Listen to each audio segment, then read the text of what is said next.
ኣብቲ በረኻ ብፌስታል ዝተኣሰረ ባንታት ይረኽቡ ሽዑ ከይበልዕዎ ኣብኡ ዝተደርበ እዩ ምናልባት ገለ ነገር ከይልዎ ፈሪሖም ስቕ ከይብሉ ድማ ኣማራፂ ሲኖም ብጣዕሚ ጠምዮም ሽዑ እንታይ ገይሮም ሰላም ኣብ ኩሉ ኩርናዓት ዓለም ኮይንኩም ናተይ ቪድዮታት ናተይ መደባት ትከታተሉ ከመይ ኣለኹም አይ ሆፕ ናተይ ቪድዮታት እናረኣኹም ኣብ ህይወትኩም ገለ ለውጢ ንኽተምፁ ገለ ቁም ነገራት ትወስዱ ከም ትህሉ እምነት ኣለኒ እሞ ነዚ ቻናል እዚ ሓደሽቲ ዝኾንኩም ሳብስክራይብ ምግባር ኣይትረስዑ ናተይ ቪድዮታት ብቐጻልነት እናረኣኹም ነገር ግን ሳብስክራይብ ዘይገበርኩም ተሃሊኹም እውን እታ ሳብስክራይብ ትብል በተን ምንካ ኣይትረስዑ እሞ ንሎሚ ተዳልዩ ዘሎ ትምህርቲ እንታይ እዩ ናብ እሙረና ዝመፁ ኣሉታዊ ሓሳባት ብኸመይ ንከላኸሎም ዝብል እዩ ብመሰረቱ ኣሉታዊ ሓሳባት በዓል መን እዮም ናብ እሙረኻ ዝመላለሱ ከምኒ ክትሽገር ኢኻ ክትወድቕ ኢኻ ክትእሰር ኢኻ ክትሓምም ኢኻ ክጽግመካ እዩ ገንዘብ ክትስእን ኢኻ እዚ ኩነታት ኣይተሓልፎን ኢኻ በቃ መጻኢ ሕማቕ ነገራት ከጋጥመካ እዩ ቅድሜኻ እናበሉ ናብ እሙረና እናመፁ ህይወትና ተስፋና መጻኢና ዘጸልምቱ ኣሉታዊ ሓሳባት ዘጠቓለለ እዩ እሞ ኣሉታዊ ሓሳባት ናብ እሙረና ንኸይመፁ ምኽልካል ኣይንኽእልን ኢና ማለት ኣሉታዊ ሓሳባት ሎሚ ክመፅኻ እዮም ፅባሕ ክመፅኻ እዮም ድሕሪ ፅባሕ ክመፅኻ እዮም ደው ክተብሎምስ ኣይትኽእልን ኢኻ ነገር ግን ሓደ ትኽእሎ ነገር ኣሎ እቶም ኣሉታዊ ሓሳባት ናብ እሙረኻ መፅዮም ኣእሙረኻ ክቆፃፀርዎ ምኽልካል ግን ትኽእል ኢኻ ነቶም እሙረኻ ከይቆፃፀርዎ ዘይምፍቃድ ግን ትኽእል ኢኻ እምበር መዓልታዊ ኣእሙሮናስ ብመፅናዕቲ ከም ዝተረጋገፀ እንተኮይኑ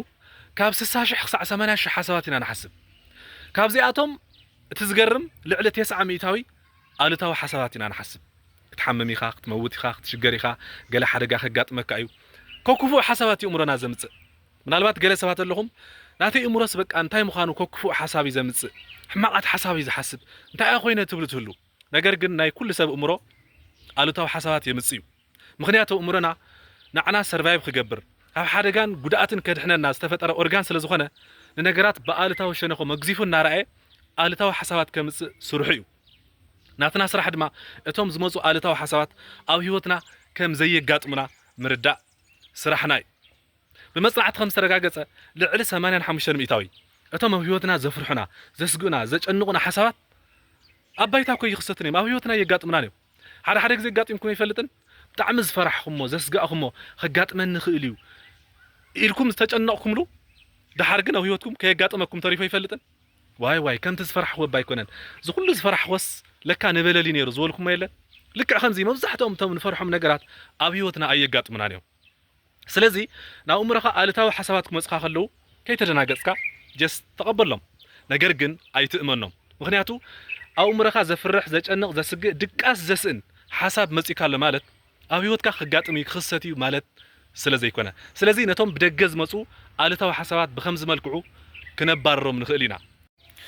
ነገር ግን ነቶም ውሽጥና ሰፊሩ ዘሎ ኣሉታዊ እምነትከ ብኸመይ ነፍርሶ ነቶም ብደገ ዝመፁ ኣሉታዊ ሓሳባት በቲ ክገልፆ ዝፀናሕኹ በቲ መንገዲ ንሱ ክንከላኸሎም ንኽእል ኢና ገና ህይወትና ስለ ዘይተቆፃፀሩና ነገር ግን ነቶም ኣቐዲሞም ኣብ ውሽጥና ኣትዮም ኣብ ውሽጥና ሰፊሮም ቦታ ሒዞም ዘለዉ ኣሉታዊ እምነታትከ ብኸመይ ነፍርሶም መጀመርታ ኣሉታዊ እምነት እንታይ ማለት እዩ ኣሉታዊ እምነት ማለት ኣብ ናይ ህይወት ተመኩረና ዝኾነ ነገር ብተደጋጋሚ ምስ ኣጋጠመና በቃ ከምዚ እዩ ኢልና ደምዲምና ዘቐመጥናዮ እምነት ማለት እዩ ንኣብነት ሓደ ሰብ ሓደ ክልተ ግዜ ኣብ ትምህርቲ ትሑት ውፅኢት ተምፅኡ በቃ ኣነ ትምህርቲ ይርዳእንን ኢሉ ኣሉታዊ እምነት ይሃንፅ ወይ ሓደ ክልተ ሰለስተ ግዜ ዝኾነ ዕድላት ተምሊጥዎ ኣነ ዕድል የብለይን ኢሉ ኣሉታዊ እምነት ይሃንፅ ወይ ዝኾነ ሰባት ብተደጋጋሚ እንተፀሊኦሞ በቃ ኣነ ሰበይ ይፈትወንን ኢሉ ይድምድም ሽዑ እዚ ድምዳመ እዚ ኣሉታዊ እምነት ኮይኑ ውሽጢ ይህነፅ እሞ ንዓለም ዝሪኦሉ መነፅር ነገራት ዝሪኦሉ መነፅር እውን በዚ ዝተቃነየ ይኸውን ስለዚ ቅድም ቀዳድም ኣብ ውሽጥኻ ዘሎ ኣሉታዊ እምነት እንታይ እዩ እስኪ ሓደ ብሓደ ፀሓፎ ኣነ ይክእልን እየ ዓቕሚ የብለይን ዝብል ኣሉታዊ እምነት ድዩ ዘለካ ወይስ ኣብዚ ዓለም በቃ ዝከኣል ነገር የለን ኣይከኣልን ዝብል ኣሉታዊ እምነት ድዩ ዘለካ ወይ ኣነ ዕድል የብለይን ዝብል ኣሉታዊ እምነት ድዩ ዘለካ ወይ ኣነ ሰብ ኣይፈትወንን እዩ ዘረባ ኣይክእልን እየ ተዛሪበን ሰብ ክእምን ኣይክእልን ኣነ ሓዳር ፍቕሪ ኣይኾነለይን እዩ ወይ ኣነ ተረጊመ እየ ክቕየር ክልወጥ ኣይክእልን ኣይሓልፈለይን ዝብል ኣሉታዊ እምነት ድዩ ዘለካ ወይ ትምህርቲ ኣይርዳእንን እዩ ንትምህርተይ ተፈጠርኩን ዝብል ኣሉታዊ እምነት ድዩ ዘለካ መጀመርታ እቶም ኣብ ውሽጥኻ ዝስምዑኻ ኣሉታዊ እምነታት ብዛዕባኻ ብዛዕባ ሰባት ብዛዕባ ነገራት ፈላሊኻ ፀሓፎም ምናልባት እውን ብዛዕባ ሰባት بقى سب زبال فترة كوفيو كحدامي تألامي سب حسادي زبل آلتاو إمنتي زلكا وي بزعبا نجارات بزعبا علم كفئتي علم شجريا هيوت مكريا فتنايا زبل آلتاو إمنتي زلكا إذا كلهم وشتخا سمعوها نيجاتيف بيليفس ويدما آلتاو إمنتات حدا بحدا صحفهم مزقبهم بخال درجة إذا آلتاو إمنت كابي كم زمت ديب داون آتينا كنفوت شينا نابنت أنا زرباي كإلن خزارب فرحين أتي زربا سبات أي سمعون زبل آلتاو إمنت هاليكا زي إمنت زي خابي زمت مثلكا أبنا هيوت تمكرها بزخونة قات أمي مسبات تزاريبكا سبات زيد مصخا زيد طاوعلكا خوين خيل وي ولدخا سقل نسخا زرباي تخيلن عارفكا تقمت إلهم خا خوين يخيلو أبزخونة نا هيوت قات أمخا وي ون أم مدرخ تزاريبكا وي بزخونة أخيبا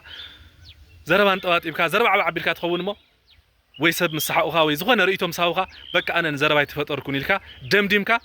آلتاوي إمنت حانيسكا تخون نجر جن بتن كلتا سلسلة قات أمي نسخا زرباي تخيلن مالتي يكونن من البات كوش زربا زعبيكا لمدي سلازي يبلكا تمكره سلازي يبلكا قدم حجي كوم عينت مدققام غيركا سلازي تفلت كون خيل امبر بتفطرخا زربا سلازي تخيل كوينكا يكونن من البات كالي سب دما انا عدل يبلين زبل آلتاو امنته وشت تحليو از امنت زي كاوي زمصي سكوش تاعتينا نفتشو من البات او هيوتكا قال لتور قريصكا وي زي بصحكا خون خيل وي ديف مليخا زي بصحكا خون خيل كالو صفات كبصحهم ريخا تخون وي ون بترغاغامي صبقات عدلاتهم ليطومخا خالوت سبات عدل رخيومو سب كلا سخادا عدل زيبلكا قرصوس عدل إلهم خا يخونو وي إلهم خي يخونو حجي بزن كلتا سلسته قاطامي انا عدل يبلين زبل او وشتخا آلتاو امنت هانيسكا تخون نجر جن كلتا سلسته غزي عدلات او هيوتكا يقاطم كان مالت عدل يبلكان مالت يكونن هيوتكا فتشتبيلكا كو ايرا خاي نمبر بزح ناي هيوت عدلات اقاطيمهم خا يخونو سلازي اذا وشتنا زلو ايكيلن انا تمرتي يردانن ناتي زربا سبي سمعن انا فرحي انا تحت سبي عدل يبلين زولو زم كلهم آلتاو امنتات ناي هيوتكا قاطامتات رامبر ناي هيوتكا حقتات ايكونن يوم نجر جن ناي هيوتكا حقتات غيركا تقبلكا يوم حقتات كوينم كقصر يوم كساع زي نقح خالو ابز دما تزعبي شغرتايو امورنا نتنحنا زامننا له نجر زرغاغص حسابات يزمصالنا نتنحنا زامننا له غداي نعو زراغدو نجرات يبدغ زرينا نامنت سبز بال فطرت كفو يلكا تامن تخوينكا امنني بقى قدميخا بدغ ترخم سبات كفات سبات خا تركب بنصارو سب طعمي زبل امنت زلو سب بتنጻጻሪ او يوت طعمات سبات يم زغاطو مخنياتو نتنسو زتكرلو نجر يزري ود سب او يوت كو ناي امنتنا وصيت كوينا ننبر نزيا اختراغودلنا تخل حنت صبغت ابنت كنغركم زخونه توريستات ناو زخونه برخا يخدمو عودت غيرم برخا ጫካ خندي نجرات ريوم شعو ابز ماخل ጫካ يطميوم دحار زبلع سينوم بطعمي العقن يطميوم ابت برخا بفيستال استاثره بانتات يرخو شعو خيبلعو او استدربيو منالبات قال نجر كيلو فريحهم سق كيولد ما امراض سينوم بطعم طميوم شعو تاي غيرم ابت خباب خلب نيرو اب كلو فتينمو مكرنيا خلوي تبان مسبلعه اقاطامي حممن ايموتن اوكي طعي مالتي لهم زبان خرتمتم بيلهم بليعهم صقيبهم صبغ معلت وعيلهم مالتي لصبحيت ግን ሓደ ዝሕዝን ዘሰንብድ ዜና ሰሚዖም እቲ ኸልቢ ከም ዝሞተ ይሰምዑ ሽዑ ኩሎም ተደናጊጾም ተሓደ ከብደይ ተሓደ ርእሰይ ከብደይ ናበሉ ኣምቡላንስ ፀውዕ ዶክተር ፀውዕ ኮይኑ ናብ ሕክምና ናብ ሆስፒታል ይኣቱ ሽዑብቲ ሆስፒታል ናይ ተኸልቢ በዓል ዋናውን ተፀዊዑ እንታይ ኢኹም በሊዕኹም እንታይ ኣጋጢምኩም እንታይ ኢኹም ኮይንኩም ተባሂሎም ክሕተቱ ከለዉ ኣጋጣምቲ በዓል ዋና ናይ ተኸልቢውን መፅኡ ከልቢኻ እንታይ በሊዑ ማዓዚ ሞይቱ ኢሎሞ ህዋ ከልበይ ዳ ዝበልዖ ነገር የብልን مكينا جاتو كو يميتلوم شعو كلهم كان مدقاسهم بردق يلو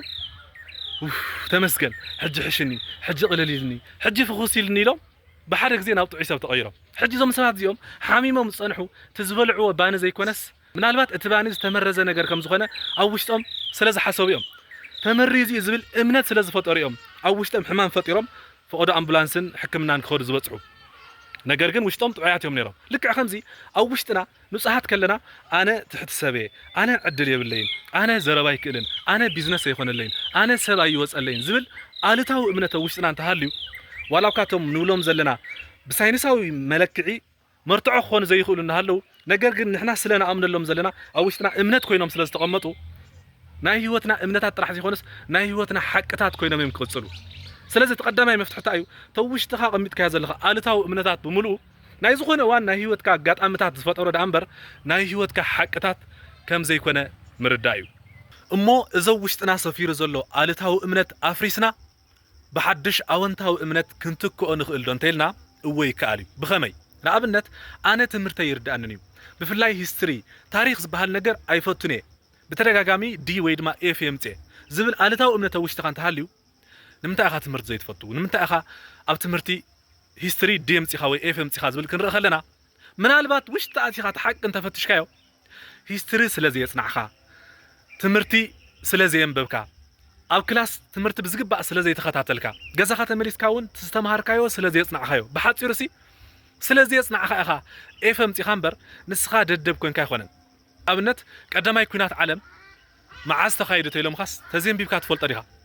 በቃ ፈጠጠጥ ኢልካ ኢኻ ክትተርፍ ማለት እዩ ንምንታይ ደደብ ኮንካ እኮ ይኮነን ኣየፅናዕኻን እያ ኣየንበብካን እያ ስለዚ ትምህርቲ ዘይትፈቱ ዘለኻ ኣብ ትምህርቲ ፃዕሪ ስለዘይገበርካ ስለዘየፅናዕኻ ብዙሕ ኢንቨስት ስለዘይገበርካሉ እምበር ብነብስኻ ደደብ ኮንካ ኣይኮነን እዚ ምሽጥር ምፍላጥ የድሊ ካልኣይ ሰበይ ይፈትወንን ዝብል ኣልታዊ እምነት ኣብ ውሽጥኻ እንተሃልዩ ምናልባት ክልተ ሰለስተ ግዜ ኣብ ዝኾነ ቦታ ወይ ዕርኽትኻ ወይ ዝኾነ ሰባት ፀሊኦምኻ ዘይፈተውኻ ክኾኑ ይኽእሉ ሽዑ በተን ክልተ ሰለስተ ናይ ህይወትካ ኣጋጣምታት ሙሉእ ህይወትካ ሰበይ ይፈትወንን ዝብል ኣልታዊ እምነት ኣብ ውሽጥኻ ደምዲምካ ዘለኻ ባዕልኻ ኢኻ እምበር ፍትሽ ተቢልካያስ ኣብ ህይወትካ ብዙሓት ዝፈትውኻ ብዙሓት ዘኽብሩኻ ሰባት ኣለዉ ነገር ግን ሰብ ኣይፈትወንን ዝብል ኣልታዊ እምነት ክትሃንፅ ከለኻ ድማ ትዝኸፍአ ዝገብሮ ምክንያቱ ሰብ ኣይፈትወንን ዝብል ኣብ ርእስኻ እምነት ስለ ዘሎ ንሰባት በቃ ብዓይኒ ፅልኢ ኢኻ ትጥምቶም ንኩሎም ኣብ መንገዲ ክትረኽቦም ከለኻ ኣብ ታክሲ ክትረኽቦም ኣብ ካፌ ክትረኽቦም ምክንያቱ በቃ ናይ ሰብ ፅላኣት ስለ ዘለካ ብዓይኒ ፅላኣት ኢኻ ክትሪኦም ብፅላኣት ክትሪኦም ከለኻ ከዓ ንሳቶም እውን ብፅላኣት ክሪኢኻ እያ ሽዑ ዋይ ወልኩን ዶ ሰብ ኣይፈትወንን ሰብ ይፀልኣኒ እንደ ወልኩን ኢልካ ከም መረጋገፂ ትወስዶ ስለዚ እዚ ኩነታት ተረዲእና ነቶም ውሽጥና ዘለው ኣልታዊ እምነት ብኣወንታዊ እምነት ክንትክኦ ንኽእል ኢና እንተዘይኮይኑ ግን እቶም ኣብ ውሽጥና ዘለው ኣልታዊ እምነታት ከም ሓቅታት ኮይኖም ኣብ ህይወትና ክቕፅሉ ከምዚ ሓደ ውላድ ሓርማዝ ነይሩስ ብህፃኑ እናሃለወ ብንእሽተይ ገመድ እዮም ዝኣስርዎ ሽዑ ፈቲኑ ክብጥሳታ ገመድ ኣብያቶ ድሓር በቃ ይብጥሳነ ኢሉ ኣብ ርእሱ ደምዲሙ ማለት እዩ ድሓር ምስ ዓበየ ክንዲገለ ሓርማዝ ምስ ኮነ እውን በታ ናይ ቀደም ገመድ እዮም ዝኣስርዎ ሽዑ ብርእሱ ክብጥሳይ ክእልን እየ ዝብል ኣልታዊ እምነት ስለ ዘለዎ ዋላ ክብጥሳ እኳስ ኣይፍትንን እዩ ተሓርማዝ እኮ ይኮነ እንዶ ነታ ቀጣን ገመድ ዋላ ጉንዲ ጎቲቱ ክኸይድ ዝኽእል ዓቕሚ እኮ ይበፅሑ ዘሎ ነገር ግን እዚ ሓርማዝ እዚ ኣብ እግሩ ዘይኮነስ ኣብ ርእሱ እዩ ተኣሲሩ ዘሎ ልክዕ ከምዚ ሰብ ኣይፈትወንን ዕድል የብለይን ኣነ ይኾነለይን ኣነ ዓቕሚ የብለይን ዝብሉ ኣልታዊ እምነታት ምናልባት ኣብቲ ቀደም ግዜ በተዓባብያኻ ኣብ መጻጻእኻ ስለዘይተምሃርካ ዓቕሚ ስለዘይነበረካ ቆልዓ ስለዝነበርካ ወይ ዝኾነ ናይ ህይወት ተመክሮ ስለዘሕለፍካ